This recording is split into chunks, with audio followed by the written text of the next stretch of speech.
Salutations à toi, qui que tu sois. T'es peut-être pas au courant, mais...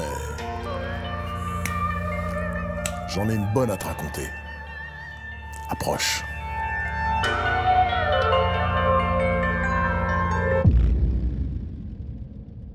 Ici, les noms des coupables ont été changés pour ne pas les afficher plus que de raison. Et pour cette histoire, pour une fois, je vais même utiliser la première personne pour raconter. Parce qu'un bordel comme ça, il n'y a qu'un gars pur jus du cru qui pourra t'en parler. Et que tu le crois.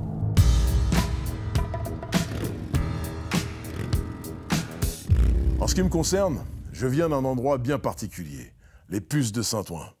Je t'arrête tout de suite. On va rectifier une erreur qui s'est répandue comme un paix sur une toile cirée ces dernières années, mais on dit bien Puces de Saint-Ouen, dans le 93, et non Puces de Clignancourt, comme je l'entends trop souvent, à tort. Bon, si tu connais un peu le truc, tu l'auras compris. Il s'agit pourtant bien de la même zone. Nous, on est limitrophe 18e arrondissement de Paris, et le marché aux puces déborde sur les deux frontières, de part et d'autre des ponts qui soutiennent le périph'. Je pense qu'il est important de remettre les choses en place et d'être plus précis géographiquement, au moins. Traditionnellement, les puces se divisent en trois parties.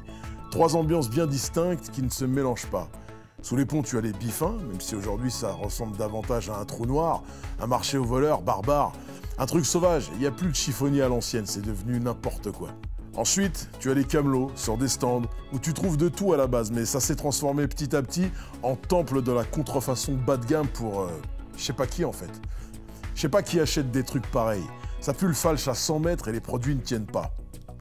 Enfin, pour finir, dans les marchés couverts, dans le dur, tu as les brocanteurs et les antiquaires, avec de la marchandise d'époque, qui se veut d'époque, et des centres d'intérêt ciblés plus ou moins cotés, des spécialistes quoi.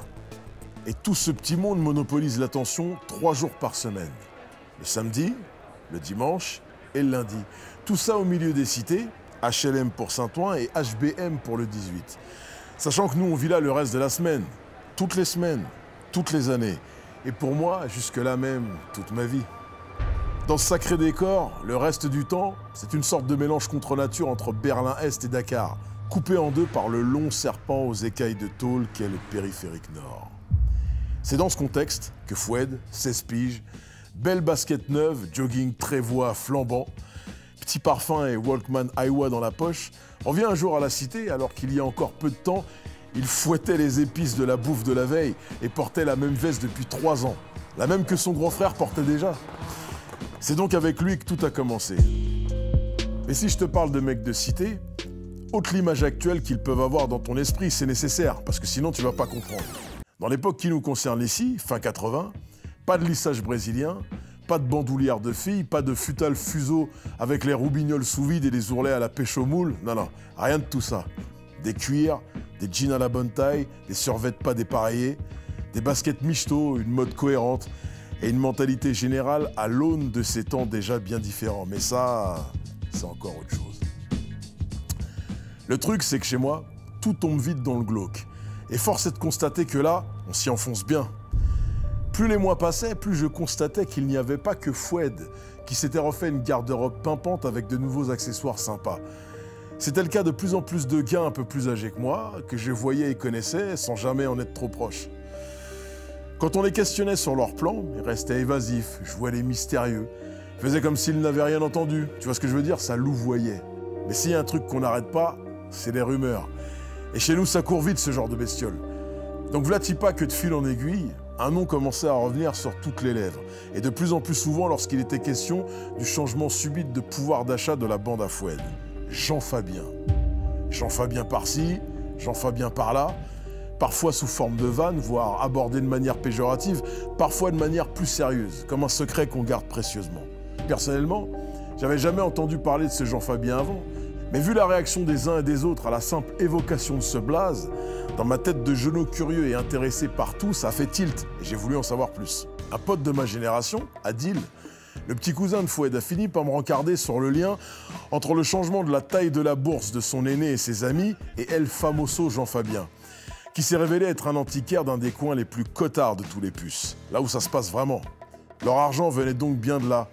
De ce mec que je n'ai pas tardé à guetter lorsqu'il débarquait discrètement dans le parking souterrain du bloc, pour ses obscurs rendez-vous avec les grands de la cité, au guidon de sa grosse cylindrée. Et qu'est-ce que cette bande de petits voyous pas trop méchants pouvait bien faire pour que ce Jean Fabien soit si généreux avec eux? Spontanément, je pensais peut-être du vol d'objets d'art dans la région, de la mise à l'amende en intimidant sa concurrence, de la surveillance de ses stocks en campagne ou de l'une de ses propriétés. J'étais très loin de me douter de la véritable nature de l'activité à laquelle s'adonnait ce petit groupe. Les années, les décennies même ont passé et j'ai grandi. Foued et les autres sont partis du quartier, ont fait de la prison ou sont morts. Jean Fabien a disparu comme il était arrivé et moi j'ai fait ma vie, sans jamais avoir le fin mot sur cette histoire. Je suis resté sur le terrain pourtant et je suis même l'un des derniers dinosaures toujours en place de cette génération aujourd'hui. Et si beaucoup d'eau a coulé sous les ponts depuis, cette histoire de Jean Fabien l'antiquaire est toujours restée dans un coin de ma tête à me gratter l'occiput. Et la réponse est venue par hasard, il n'y a pas si longtemps, avec son lot d'effroyables vérités. Je ne croisais plus aucun protagoniste direct de cette aventure depuis belle lurette.